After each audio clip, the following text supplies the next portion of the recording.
Belə deyərəm ki, birinci ailədən gəlir. Hər şey ailədən gəlir. Bütün uşağın özünün canında da lazımdır. Canında da lazımdır. Mən xalqıma deyərəm, analara deyərəm, çalışsınlar, vətənpərvər uşaqlar yetişdirsinlər.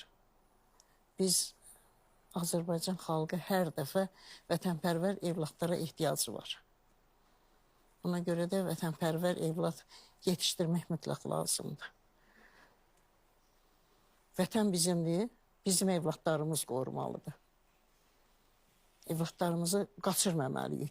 Və vətəni qoruyan evlatların ya valideynləri o valideynlərin heç birindən əksi adam deyil. Ya evlatları o evlatlardan əksi adam deyil. Vətən qoruyan oğlanlar. Yəni deyərəm, sağ olsun. Bizim vətənimiz, bizim valideynlərimiz, bir dəqiqə ordumuz var. Sağ olsun ordumuz. Sağ olun. Ordumuza borçluyuz. Sağ olsun.